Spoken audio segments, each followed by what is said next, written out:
नमस्कार। मैं सुनीता कथा मंथन में आप सबका स्वागत करती हूँ। कथा मंथन में सुनिए लीला चिरंतन उपन्यास का 4वां अध्याय। लेखिका आशापूर्णा देवी। आशापूर्णा देवी की अन्य उपन्यास कहानियों का लिंक तथा इस उपन्यास के आगे के अध्याय आपको हमारी प्लेलिस्ट से मिल जाएंगे। लिंक आपको आई बटन में मिल जाएगा।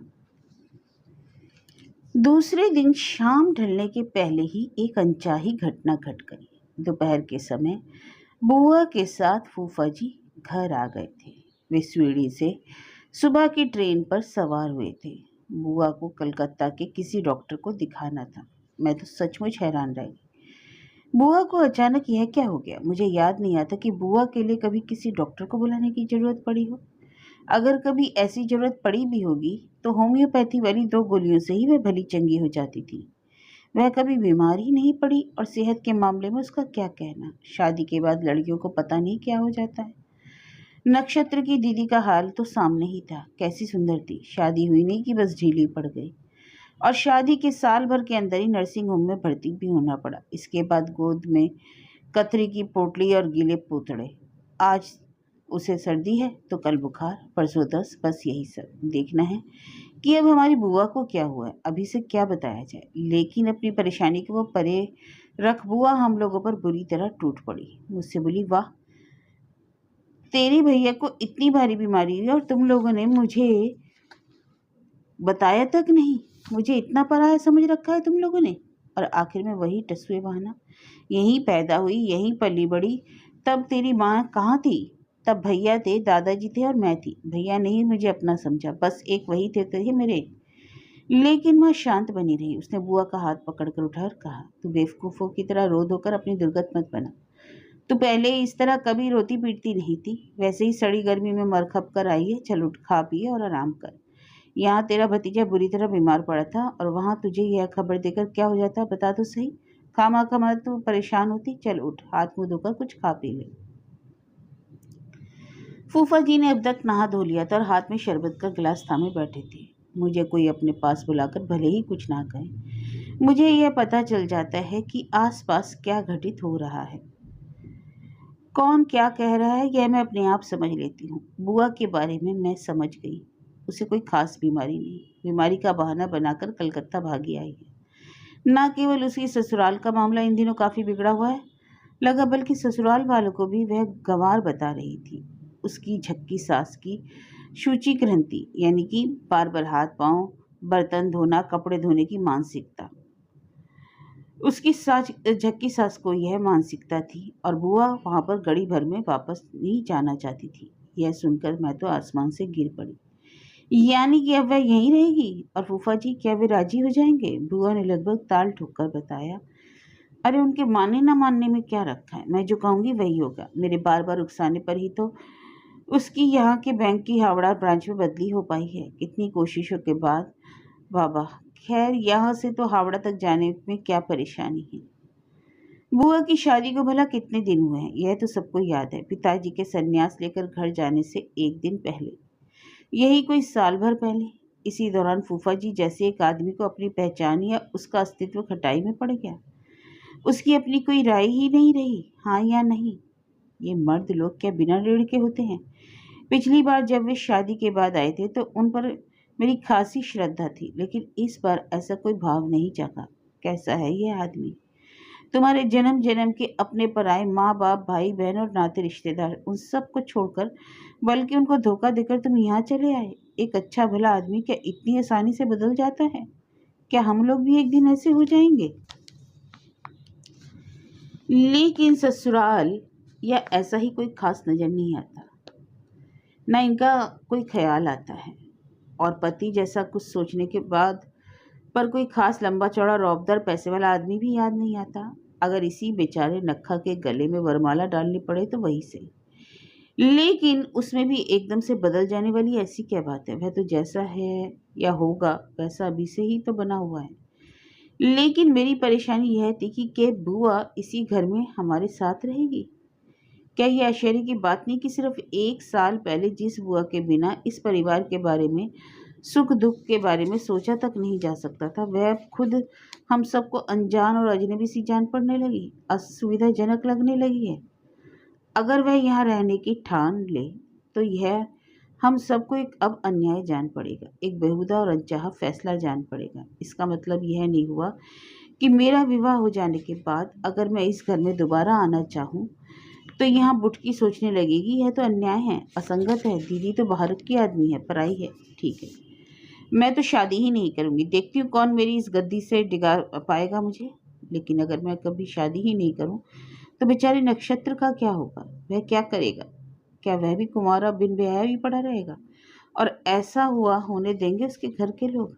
बाबा, यह नक्षत्र बाबू सिर्फ नक्षत्र ही किसी दूसरी लड़की से शादी कर रहा है, उससे प्रेम कर रहा है, उससे हंस बोल रहा है, किससे कहानी में मशगूल है, एक बिछावन पर उसे लिपटा पड़ा है, यह सब सोच कर पाना भी मेरे लिए असंभव है। मैं ऐसी बात को बर्दाश्त नहीं कर सकती। पता नहीं कब से मुझे ऐसा जान पड़ता है कि नक्खा तो मेरी ही संपत्ति है। ओह, लड़कियों का जन्म और जीवन तो जैसे आग की ज्वाला है, वह कभी कभी अपने जन्म स्थान उसकी माटी में फल फूल नहीं सकती। उसे फूलने या खिलने के लिए किसी दूसरी माटी की ओर चले जाने का इंतजार करना होगा। हमारे मकान में उस महिला को किराएदार के रूप में ना देखकर बुआ को थोड़ा संतोष जरूर हुआ, लेकिन आशीन डॉक्टर के अब भी लगातार आते रहने की खबर से वह बुरी तरह खींच उठी थी। और उसने कहा था, मुझे पता था, अच्छी तरह पता था यही होगा। अब अगर बेवकूफ़ी से अपने घर का दरवाज़ा खोलकर चला जाए तो चोर उचक्के तो इस घर में घुस नहीं जाएंगे। हालांकि मैंने ये सारी बातें सीधे सीधे माँ को नहीं बताई थी। बुआ श्रोता के तौर पर मुझे अक्सर दबोच लेती थी और 1 मिनट में 1000 बातें सुना डालती थी। और मैं भी कुछ कम थोड़े ना थी, आखिर उसी बुआ की भतीजी थी। मैं भी गोले दाग देती। बेवकूफ़ी किस बात की?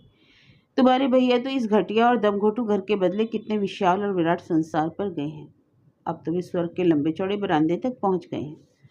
ओ माँ, तू क्या कह रही है? बुआ ने छूटते ही सिर पर आसमान उठा लिया था। तू उस अभिज्ञा चक्र के बारे में मुझे बता रही है? और उसने अभिज्ञा चक्र को बहुत बुरी तरह कोसना शुरू किया। यह क्या भूत उचारे राम नाम? अभी कुछ दिन पहले ही तो उसने बड़े चिकने कागज पर लिखा था कि अगर वह शादी वादी के चक्कर में नहीं पड़ती तो उसे उस स्वर्गलोक का पता मालूम होता तो कब की वहां चली गई होती और घर संसार के तमाम बेहुदे चक्कर से मुक्त हो गई होती। और अब जो जी में आता है बोल बक रही है। पता नहीं मैंने कब और कहाँ पढ़ा था, पानी का अपना कोई आकार नहीं होता। गिलास में रखो तो गिलास, थाली में रखो तो थाली की तरह। अचानक मुझे उस बात की याद आ गई।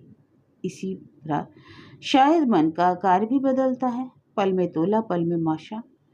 मन का सांचा भी कुछ इसी तरह बदल सकता है। लेकिन अचानक इस बदलाव की वजह क्या थी? वजह यह थी कि बुआ को अब इस बात का पता चल गया है कि उस स्वर्गीय लोक या स्वर्गोपम लोक के बारे में उसने जो कुछ सुना या सोचा था वह सब गलत था। बुआ जी के भैया साहब पहली नज़र में ही कुछ मदहोश हो गए।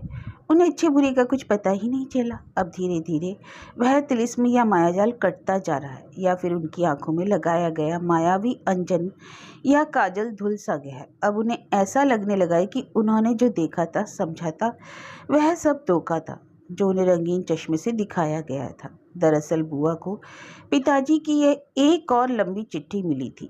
उसमें उन्होंने जो कुछ लिखा था उसमें उनके मोह भंग का पता चला था। पहले तो उन्होंने लिखा ही था कि कानी उंगली हिलाए बिना उन्हें ज़रूरत की तमाम चीज़ें मिल जाती थी और वहाँ का सारा माहौल एकदम दिव्य और राजसी था। और कुल मिलाकर बस 2 ही काम थे, आध्यात्मिक चेतना का विकास और योग की कक्षाओं में सम्मिलित होना। उस आनंद और आह्लाद की धुंध अब छट चुकी थी और सब कुछ गोरख धंधा ही जान पड़ता था। अब वह देख रहे थे कि प्रत्येक सदस्य या आश्रमिक के लिए श्रमदान अनिवार्य है। वहाँ के बाग बगीचों की नियमित देखभाल, निराई गुड़ाई और सिंचाई, वहाँ इस मामले में किसी को छूट नहीं। काले गोरे, औरत मर्द, बच्चे बूढ़े, देशी विदेशी में कोई अंतर नहीं। लेकिन पात्र के अनुसार खेत और बागान में काम का बंटवारा जरूर किया गया है। किसी को गुलाब और गुलाबदंडी के खेत मिले हैं तो किसी को गन्ने के खेत और खमार।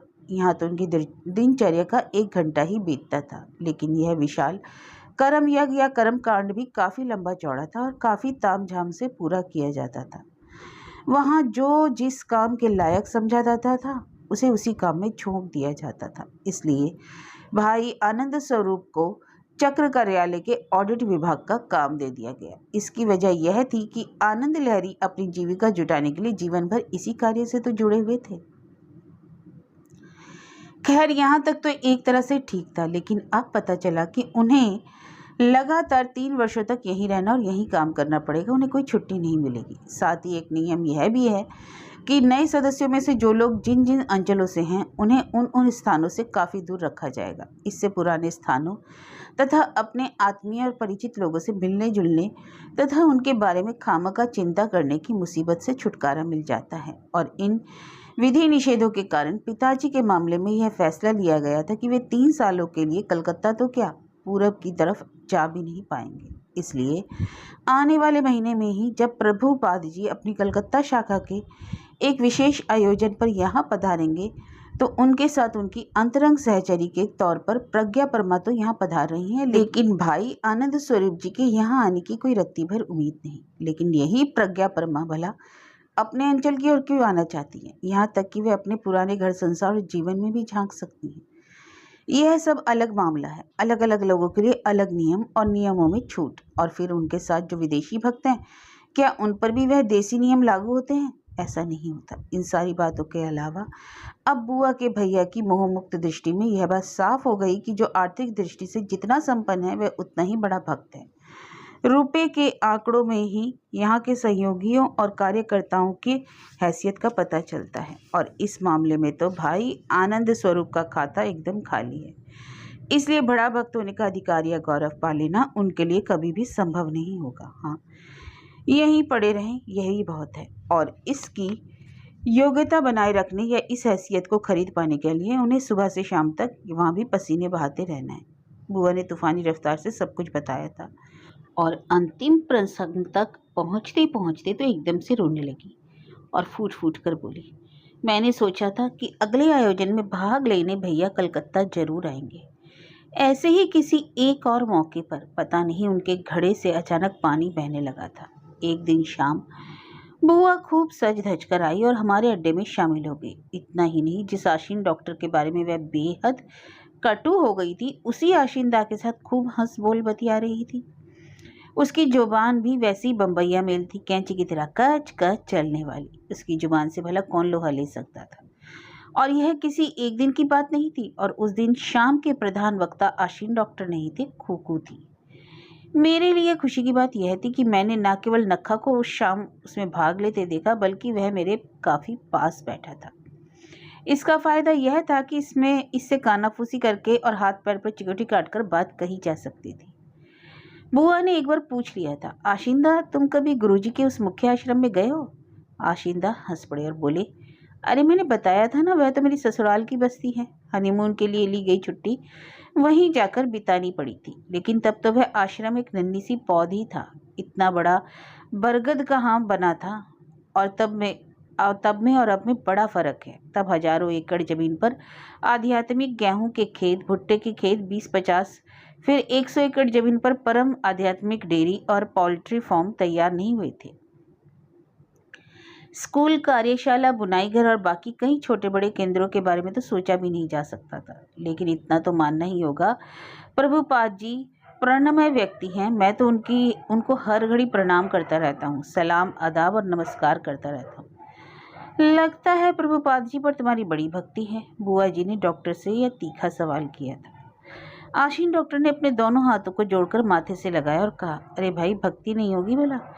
जो व्यक्ति अपनी सोच को कार्य में बदल दे, उनके प्रति मैं बड़ी भक्ति रखता हूँ। दूसरे वे तो अद्भुत आदमी हैं, विश्वकर्मा हैं। हम लोग कभी स्वप्न में भी सोच सकते हैं जैसा उन्होंने कर दिखाया? बुआ ने बेधड़क पूछ लिया। मैंने सुना है तुम उनके रुपए भी भेजते रहे हो। अरे हम लोग भला क्या भेजेंगे उन्हें? रुपया पैसा भी कोई चीज़ है? वह तो समुद्र के पांव पखारने जैसी बात है। लेकिन इतना तो है कि प्रभुपाद जी की कृपा से ही हमारी इतनी तरक्की हुई है। क्या तुम ऐसा मानते हो? बुआ तेज होती चली गई। अरे बाबा, क्यों नहीं मानूंगा? नहीं मानूंगा तो जाऊंगा कहाँ? पहले मैं क्या था? एक टाई फिश कंपनी का अदना सा मैनेजर। अब क्या हूँ यह सब कहने की? मैंने तो यह भी सुना है कि तुमने ऐसी कोई दवा ढूंढ निकाली है जिससे कि ओह, यह सब तो ऊपर वाले की कृपा। ऊपर वाला माने? आशीन डॉक्टर ने हंसते हुए कहा, मुझे तो यही जान पड़ता है कि तू अब तक खुकू ही रह गई। हर बात में माँ ने हर बात का मतलब कहकर ताल ठोकने लगती है। तुम मेरा सवाल टाल रहे हो। लो देखो, मैं इनकी बात भला क्यों टालने लगा। अरे वो सीधे साधे भले आदमी, आप सुन रहे हैं इनका सवाल। सीधे साधे भले आदमी यानी फूफा जी, उन्होंने हंसते हुए कहा। सुन लिया भाई, अब तो सिर्फ सुनने का ही पार्ट निभा रहा हूँ। आशीन डॉक्टर उनकी बात से ठठाकर हंस पड़े। फिर बोले, मैं आपको जितना सीधा साधा समझता था आप उतने हैं नहीं जनाब। अचानक बुआ ने एक बात कुछ इस तरह से कह दी कि हम सब हैरान रह गए। अरे तुम क्या थे। वह जैसे फट पड़ी। और जो आदमी तुम्हारी घरवाली को फुसलाकर अपनी बनाए हुए है, तुम उसे शक्तिवान बताकर उसकी भक्ति कर रहे हो और उसके चरणों में अपना सब कुछ लुटा रहे हो। यह भी कोई बात है। हम सबको तो जैसे काट मार गया। सौभाग्य से माँ उस समय चाय वाय के इंतजाम में गई हुई थी। घर पर आए मेहमानों की आवाभगत का इंतजाम सिर्फ चारूदी पर कैसे छोड़ा जा सकता था भला। मुझे तो यही लगने लगा था कि हमारे स्मार्ट डॉक्टर साहब को यह सुनकर जोरदार धक्का सा लगेगा। उनका चेहरा एक बारगी तमतमा जाएगा और वे लाल पीले होकर पांव पटकते यहाँ से चले जाएंगे। लेकिन ऐसा कुछ नहीं हुआ। डॉक्टर ने बड़ी शांति से सिगरेट से निकालकर सुलगा लिया। इसके बाद मीठी मुस्कान के साथ बोले, मनुष्य का हृदय महासागर से भी अधिक गहरा है, तू यह समझ ले रे खुकुरानी। इसके बाद ही माँ चारूदी के साथ लेकर चाय और ढेर सारा जलपान लेकर कमरे में दाखिल हुई। लेकिन अब यहाँ धमा चौकड़ी जैसी कोई बात नहीं रही। माँ ने हंसते हुए पूछा, क्या बात है, सारी बातें खत्म हो चुकी क्या? मेरे सुनने सुनाने लायक कोई बात नहीं बची? आसीन डॉक्टर ने इतने सारे लोगों के सामने रहते हुए माँ की तरफ बड़ी चमकीली और पारदर्शी नज़र के साथ मुस्कुराते हुए कहा, अरे गपबाजी भी कभी खत्म होती है, अड्डेबाजी का भी कभी अंत होता है। यह तो अनंत और अछोर है। इसके बाद एक और घटना घटी थी।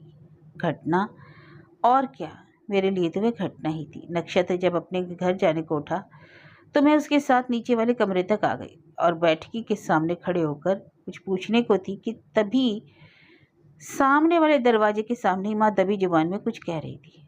ओ डॉक्टर, तुम्हारे पास जो कुछ है बाहर निकाल कर रख जाना, मुझे ज़रूरत पड़ेगी। इसके बाद कुछ देर बाद आशीन डॉक्टर ने कहा, थैंक्स गॉड, पता नहीं आज सुबह किसका मुँह देखकर घर से निकला था।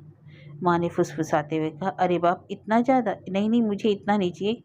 किसे मालूम था कि तुम इतने सारे रुपए लेकर घर से बाहर निकलते हो। ओह मेरे बड़े भाग, जिस दिन देवी को थोड़ी सी दया दृष्टि हो और उस दिन मुझे अपनी कृपा से वंचित मत करना।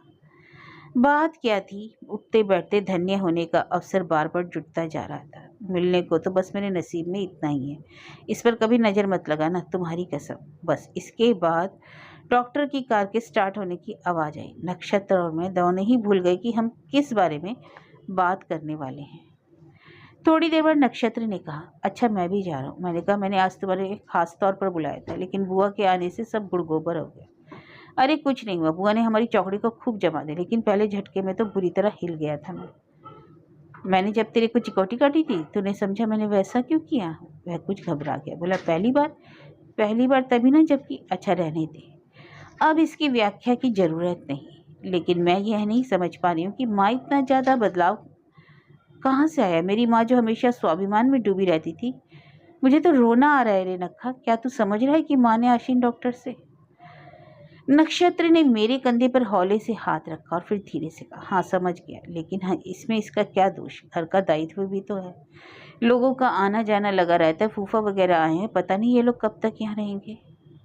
मैंने अपनी नाराज़गी जताते हुए कहा, मुझे पता है ये सब अब हमेशा के लिए यहाँ आ गया। बुआ को सड़ी गली ससुराल पसंद नहीं, लेकिन इसका मतलब यह तो नहीं कि यहाँ कर रहे हैं। और क्या, वह तो पिछली बार ही कह गई थी कि इस घर पर उसका आधा हिस्सा बनता है। अब वह चाहे तो यहाँ डेरा डाल सकती है।